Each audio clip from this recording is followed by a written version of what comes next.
जा रही है आप लोगों की पीसीएस या अन्य बहुत सारी ऐसी जगहें हैं जहाँ पर मैथ रीजनिंग से रिलेटेड प्रश्न आते हैं ना। क्वेश्चन दे रखा है एक घनाभ आकार कमरे की लंबाई चौड़ाई और ऊंचाई। घनाभ होता है आपका फ्लड ऑफ सरफेस, तो इसका फॉर्मूला आता है L into B into H. ठीक, ये फॉर्मूला आपका है घनाभ का। इन्होंने बोला है कि इनकी लंबाई और चौड़ाई और ऊंचाई क्रमशः दे रखी इन्होंने पूरी 10%, 20% और 30%। ठीक है, उसमें जो है क्या की वृद्धि की जाती है, उसके आयतन में होने वाले प्रतिशत वृद्धि ज्ञात करनी है आपको। इनमें जो प्रतिशत में है वो ज्ञात करनी है। इसमें सिंपल सा है कि 10% का क्या होता है, ये मान सिखा चुके हैं परसेंटेज में।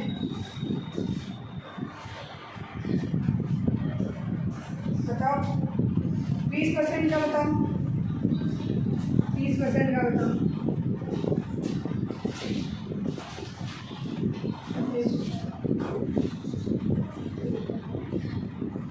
ये होता है 1/10, 1/5। सॉल्व करके देख लेना, बता चुके हैं। अब इसका बता दो, अच्छा लास्ट वाला। बाकी तुक्के लगे, ऐसा अच्छा लगेगा 1/2। इसमें हमको लेना क्या है, जो डिनोमिनेटर है नीचे वाले को ले लेंगे। ठीक, तो पुराना हमारा क्या था 10, 5 और 2, ये हमारा पुराना आंकड़ा था। अब इसमें वृद्धि कितनी कितनी हुई है ये देखो। इन्होंने वृद्धि कितना किया है, हमने 1-1 की वृद्धि की है सब में। तो देखो यहाँ पे जब वृद्धि करोगे तो 11 हो जाएगा, ये 6 हो जाएगा और ये 3 हो जाएगा। अब इनका मल्टीप्लाई करो, मल्टीप्लाई करके बताओ कितना होगा। हाँ, इसको जब आप गुणा करोगे तो डायरेक्ट दिख रहा होगा 5 दूनी 10 और 10, ये कितना हो जाएगा 100 हो जाएगा। इसकी गुणा करो 66, 98, इन दोनों का अंतर करो कितना आएगा। यही प्रतिशत है जो इनकी बढ़ोतरी हो रही है। क्वेश्चन फिर से पढ़ रहा है एक घनाभ आकार कमरे की लंबाई, इस कमरे की जैसे लंबाई है कुछ, ठीक है, और कुछ चौड़ाई है और कुछ इसकी जो है क्या है, ऊंचाई भी है, चौड़ाई भी है और लंबाई भी है। ठीक, कुछ दिनों बाद क्या हुआ, उस कमरे में रहते रहते ऊब गए। फिर कहा कि कमरे का कुछ और बड़ा किया जाए, एरिया छोटा है काफ़ी और थोड़ा सा बढ़ाया जाए। तो पहले हमारा कुछ रहा होगा तभी तो उसमें कुछ बढ़ोतरी करेंगे। तो पहले हमारे पास 10 रहा था, तो उसमें हमने क्या किया, 1 बढ़ा दिया तो 11 हो गया। पहले हमारा 5 रहा था, उसमें हमने 1 बढ़ा दिया। पहले हमारा 2 रहा था, उसमें हमने 1 बढ़ा दिया। तो टोटल हमने गुणा कर लिया। गुणा इसलिए किया क्योंकि हमारा जो वॉल्यूम का फॉर्मूला है वो हमारा है L into B into H. ठीक, इसलिए हमने इसको गुणा किया। उसके बाद में जो हमारा पुराना एरिया था और जो नया एरिया हमने निकाला था उसको अंतर ले लिया। जितना हमारा अंतर है उतना हमारा प्रतिशत बढ़ रहा है पुराने से नए। ठीक,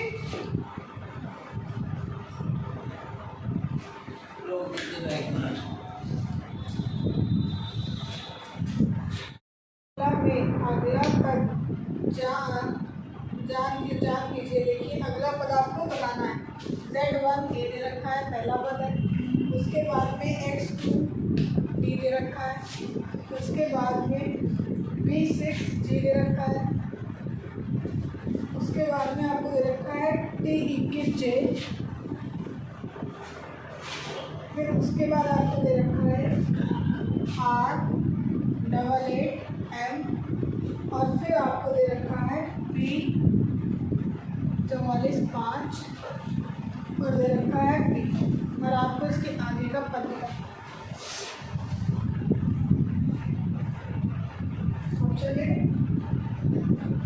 ऑप्शन इसका पहला है आपका N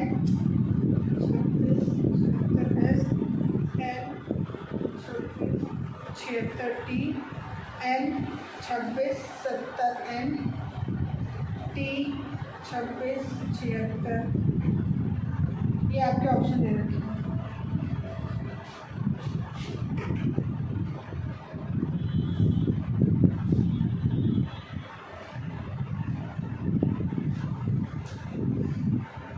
इसमें आपको बताया था कि जब भी ऐसी स्थिति होती है तो आपको नंबरों पे ध्यान नहीं देना है। क्यों नहीं देना है, देखो 26 76 26 76 26 76 26 76 सेम है।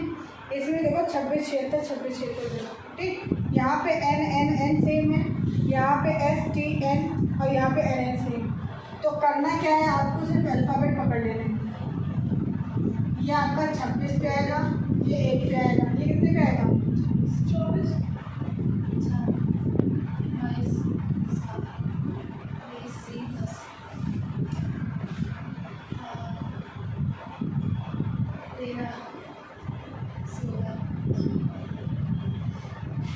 ठीक। अब देखो कुछ सीरीज अब नजर आ रही होगी आपकी। 26 से 24 पे गए, कितना घटे 24 से 22 आए, कितना घटे 2। 22 से 20 आए, कितना घटे 2। फिर 20 से हम 18 आए, कितना घटे 2।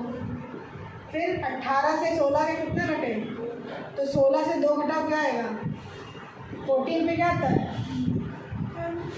एन आता है। पहला लेटर मिल गया। तो अब हम क्या करते हैं, टी वाले कार्ड देते हैं, ठीक है। एक ये कार्ड दिया आपने, अभी मेरे पास 3 बचे हैं, 3 में से देखते हैं कौन सा अप्लाई करता है। अब बीच के नंबर हमें नहीं देखने, लास्ट वाला ये वाला पकड़ते हैं। ए के बाद में 4 आया, कितना जुड़ा 4 से 7 गए, कितना जुड़ा फिर 7 से 10 गए, कितना जुड़ा अब 10 से 13 है, कितना जुड़ा और 13 से 16 में कितना जुड़ा, तो 16 में 3 जोड़े, कितना जुड़ जाएगा 19 पे क्या आता है एस आता है आई एस। जो कितने हैं बस यही ऑप्शन ठीक। कुछ नहीं करना है, सिर्फ इतना ही देखना। अगला क्वेश्चन भी बहुत अच्छा है आपका, बट इसमें गलती होती है इस क्वेश्चन में, और शायद करोगे भी नहीं जल्दी। देखो इसमें एक आकृति आपको दे रखी है,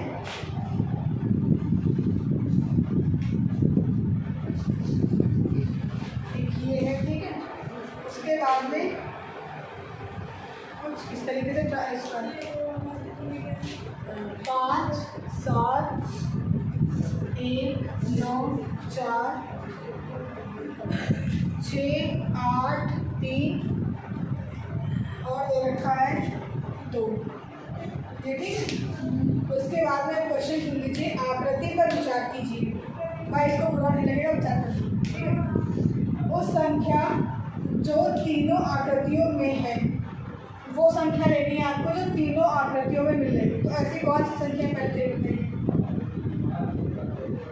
जो तीनों में जी, ठीक है।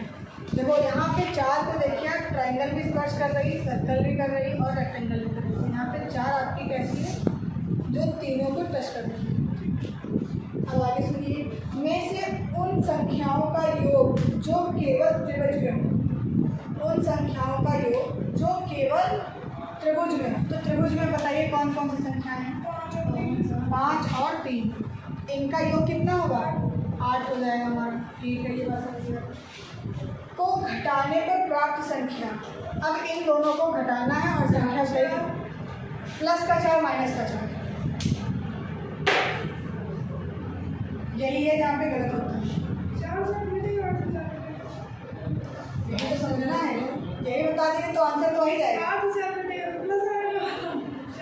हाँ क्वेश्चन पढ़ रहे हैं, हम क्वेश्चन पढ़ रहे हैं। उसके लिए आकृति पर विचार कीजिए, उस संख्या जो तीनों आकृतियों में है में से उन संख्याओं का योग जो केवल त्रिभुज में है को घटाने पर प्राप्त संख्या है।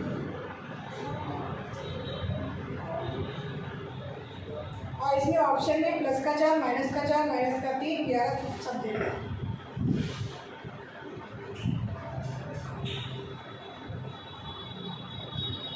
प्लस का 4 माइनस का आएगा। इन्होंने बोला था कि आपको वो संख्या ढूंढनी है जो तीनों में है, आपने ढूंढ लिया। उसके बाद इन्होंने बोला कि त्रिभुज में जो है वो ले लेंगे, फिर आपको इससे जो है इसको घटाना। तो 4 से जब 8 घटाओगे तो माइनस का 4 आएगा। इसलिए बोला था कि क्वेश्चन गलत होने के संभावना ज़्यादा है। अगला क्वेश्चन है आपका जो अभी कराया था चार्ट वाला, कुछ टाइम पहले एक चार्ट बनवाया था, चार्ट से कुछ क्वेश्चन कराया था।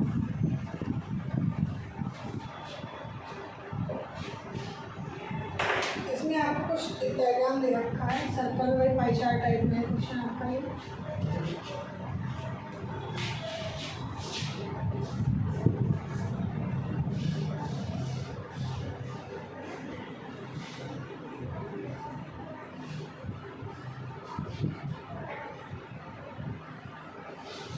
यहाँ पे A B C D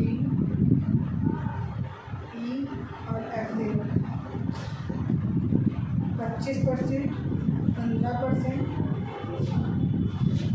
और उसके बाद में यहाँ पे दे रखा है आपको 10%, 12%, 20% और 18%। ठीक है, अब क्वेश्चन को सुनिएगा। इसमें दे रखा है ए आपको भोजन के लिए, जो आपका ए है ये आपका है भोजन के लिए। ठीक है, उसके बाद में बी आपका जो है यातायात के लिए, उसके बाद में सी आपका है वस्त्र के लिए और विविध खर्च के लिए। ये आपका है वस्त्र के लिए और ये आपका है विविध खर्च के लिए। ठीक, फिर उसके बाद में ये आपको बचत के लिए है और ये आपका किराया है, किराए का मकान का किराया। ठीक, अब इसमें क्वेश्चन ये पूछा गया है, निम्नलिखित पाई चार्ट किसी परिवार के घरेलू बजट को दर्शाता है। ये आपको दे रखा है, एक भोजन के लिए, बी यातायात के लिए, सी वस्त्र के लिए, डी विविध खर्च के लिए, डी आपको बचत के लिए, मकान का किराया है। यदि परिवार की मासिक आय 30,800 है, मासिक आय, ठीक हो, तो मकान किराए पर कितना खर्च होगा? मकान किराए पर कितना खर्च होगा? अगर आपकी आय इतनी है तो मकान के किराए पर कितना रुपया खर्च होगा? परसेंट में आपको दे रखा है, लेकिन रुपया कितना खर्च होगा कुछ करना नहीं, बता चुके पढ़ना लो, कॉपी लो।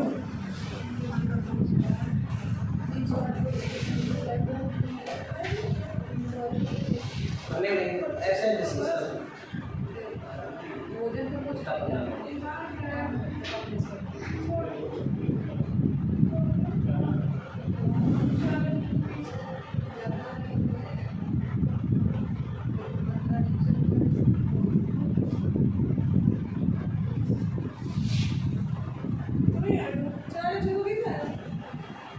कैसे आएगा? 15% 30,800 को इसमें वो 30,800 का 15% हुआ, बस हमें प्रतिशत हटाना है, आपको बटे में 100 कर लेना है और 2 0 से हटा देना है और 308 बटे 15 कर लेना है। ठीक, नेक्स्ट क्वेश्चन आपको है, एक चर के निम्नलिखित मान दे रखे हैं आपको। इससे सिर्फ एक ही क्वेश्चन आया हुआ है, पीसीएस में एक ही क्वेश्चन आया है इससे। इतना बड़ा चार्ट आपको पढ़ना है, उसके बाद में एक क्वेश्चन का आंसर आपको देना है। इसलिए उसे जब कराए थे तो एक साथ में कई क्वेश्चन करा दिए थे। ये आपको कुछ दे रखी है, इसमें आपको बताना है 30, 5, 21, 42, 13, 10, 23, 35, 17 और 9। इसमें आपको निकालना है माध्यिका, यानी कि मीडियन निकालना है।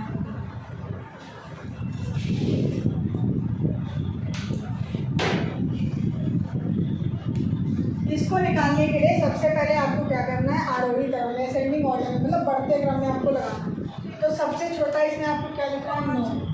तो सबसे छोटा 5 है, 5 के बाद में 9 है, 9 के बाद में 10 है, 10 के बाद में 13 है, 13 के बाद फिर 17 है, 17 के बाद में 21 है, 21 है, 21 के बाद में आपका 23 पड़ेगा, 23 के बाद में 30 पड़ेगा आपका, और 30 के बाद में 33, फिर आपका 42 पड़ेगा।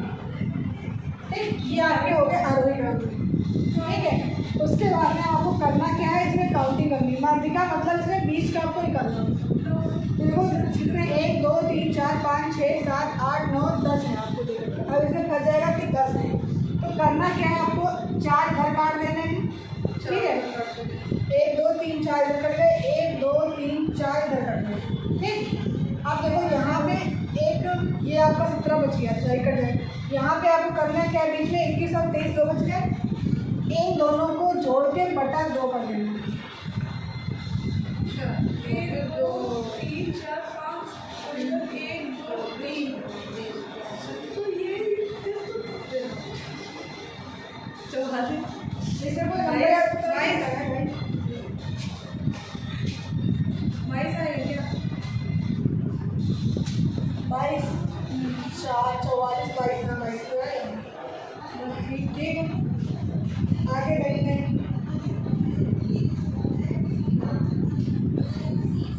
आगे क्वेश्चन है आपका, बहुत बढ़िया क्वेश्चन, बहुपद बताने हैं आपको।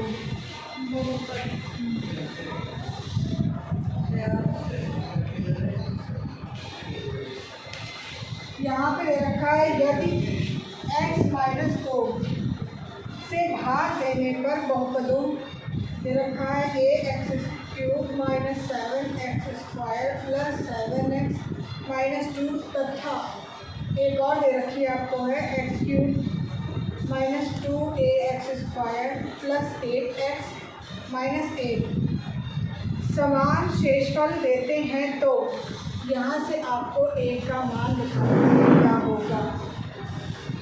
a का मान जी, इसके लिए एक आइडिया ये है कि हम लोगों ने कक्षा 7-8 में चीज़ पढ़ी होगी, डिवाइड सीखा, ठीक है।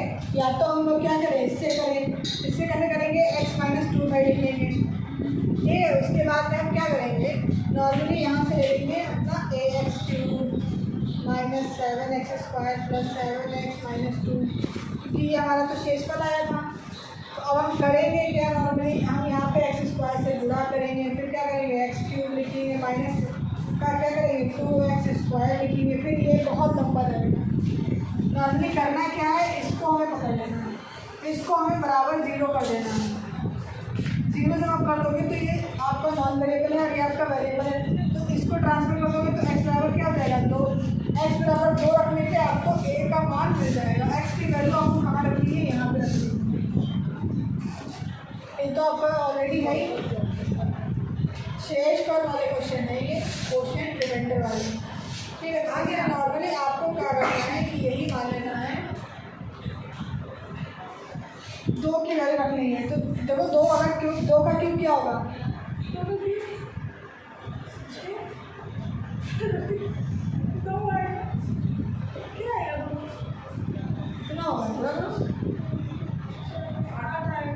6 9 क्या 8 a माइनस, अब देखो 2 का स्क्वायर का 4 चौक 4 सत्ते 28 प्लस 2 यहाँ पे रखेंगे तो 7 दूनी 14 माइनस का 2 बराबर हमको निकालना है। अब इसको जोड़ घटा दो, यहाँ से आपको a की वैल्यू मिल जाएगी। मैं बता दो a की वैल्यू क्या है,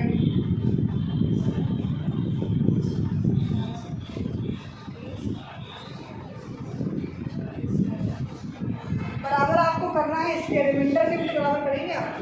देखो 8 हो जाएगा, 2 का क्यूब माइनस 2a हो जाएगा, उसके बाद में यहाँ पे करोगे तो 4 हो जाएगा, 4 दूनी 8 फिर से हो जाएगा, तो 8a हो जाएगा प्लस 8 दूनी 16 माइनस का 8। अब निकाल, अच्छा अब ये 2 हो गए जी, अभी 2 हो गए, अब 2 से निकाल। चलो हम थोड़ी सी मदद कर देते हैं, एक के माइनस में एक के प्लस में, इसको काट देते हैं। अब बाकी आते हैं,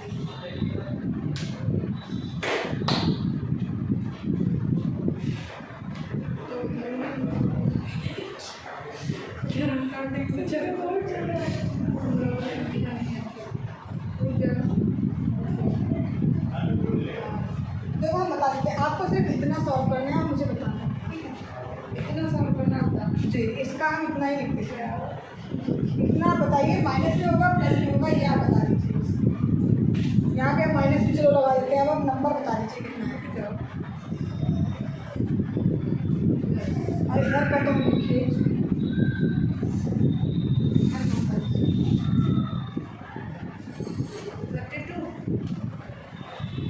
भाई बॉस कब काम आएगा ये बताओ पहले।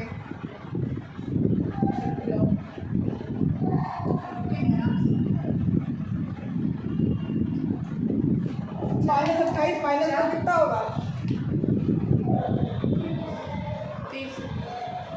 इससे 14 माइनस में कितना आएगा?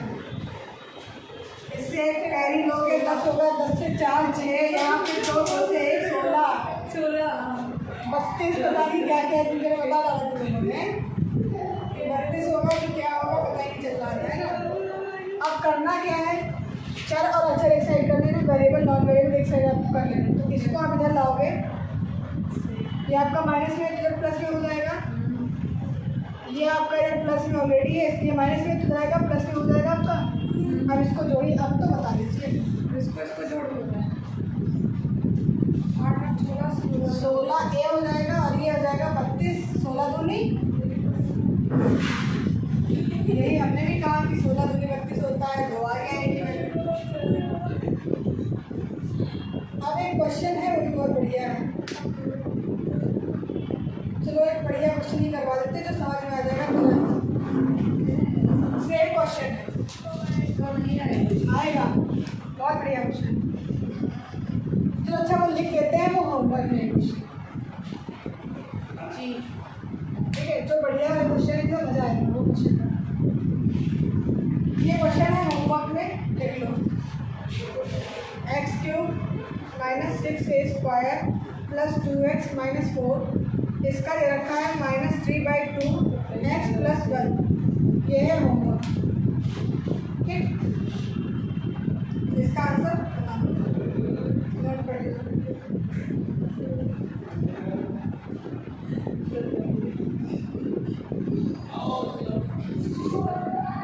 ठीक, अब जो क्वेश्चन है वो सच में बहुत अच्छा है। अभी जो बताया था हमने आपको ट्रायंगल वाला चैप्टर, अभी कुछ बताया था ट्रायंगल का, सेम बेस वाला क्वेश्चन है, आपको पढ़ना है।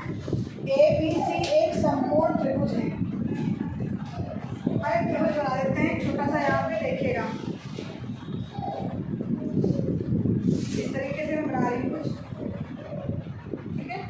इसको हमने B माना है, इसको हमने A माना है और इसको हमने C माना है।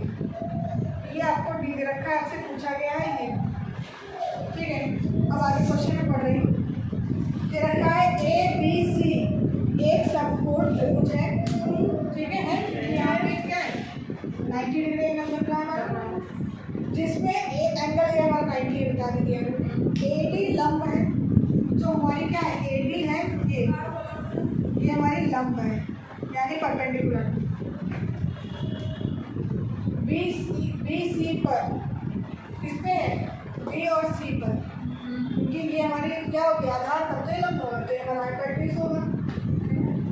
AB हमारा दे रखा है 5, A और B दे रखा है 5, BD आपको दे रखा है 3, ये आपको दे रखा है कितना 3 दे रखा है, तब CD बराबर होगा, C और D बता दीजिए।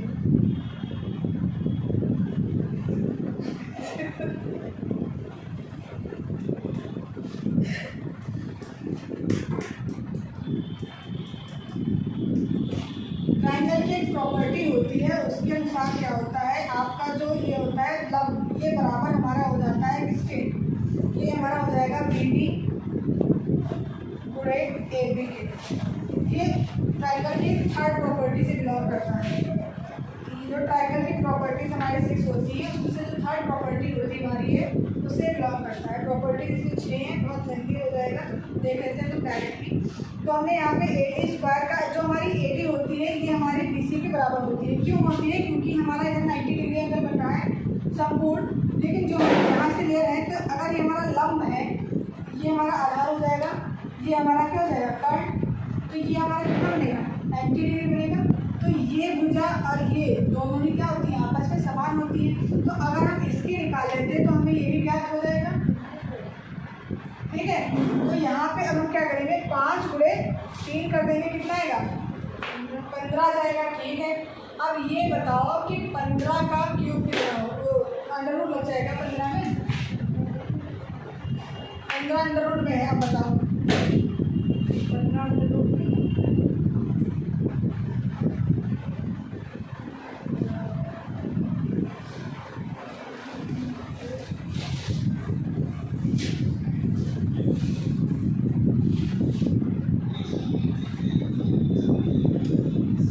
ज़्यादा सोचने की जरूरत नहीं भाई, आंसर यही है।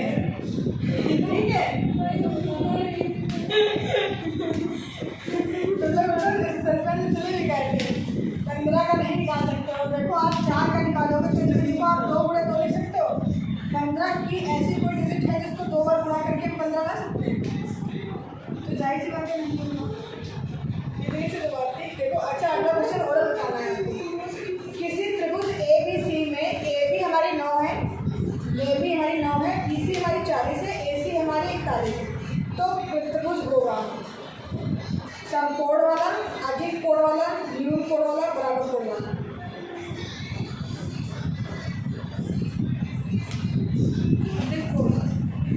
देखो हमने इसको 41 मान लिया, इसको हमने 40 मान लिया, इसको हमने 9 मान लिया। तो अब बताओ, अब भी ना बताओ।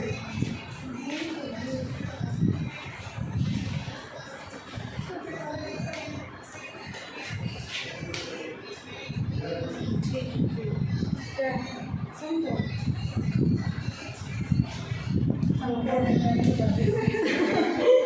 भाई सोनी ने आगे बता दिया।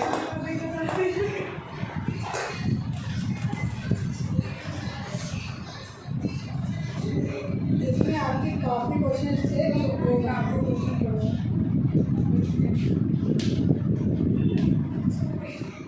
सबसे ज़्यादा जो वेटेज देखा है आपने, इसमें एक लास्ट क्वेश्चन है, प्रथम 20 धनात्मक सम संख्याओं का माध्य ज्ञात करना। माध्य मतलब मीन निकालना। इसमें होता क्या है, जब हमारी नंबरिंग चलती है तो बोला है धनात्मक मतलब पॉजिटिव वाली, और लेनी कैसी आपको है, 20 लेनी है। कैसी लेनी है?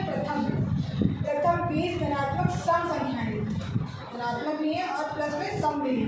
तो सम हमारी कौन सी हुई? 2, 4, 6, 8, 10, 12 और 20 तक लेते नहीं तो नहीं रखेंगे। ठीक है, फिर इसको काउंट करेंगे नहीं हो पाएगा, 20 तक लेंगे। करना क्या है, देखो ये रूल तब लगाना है जब आपका इंक्रीमेंट जो बढ़ रहा है वो सेम नंबर बढ़ रहा है या सेम नंबर घट रहा है। तो आपको करना क्या है, पहली डिजिट और लास्ट वाली डिजिट दोनों को जोड़ देना है और बटे 2 कर देना है, बस। ठीक, इसमें आपको कुछ करना ही नहीं था। ये थे आपके क्वेश्चन पूरे यूपीएससी सीसेट के जितने भी संबंधित क्वेश्चन थे, जितने के मैथ के, वो सारे आपके कंप्लीट हो गए।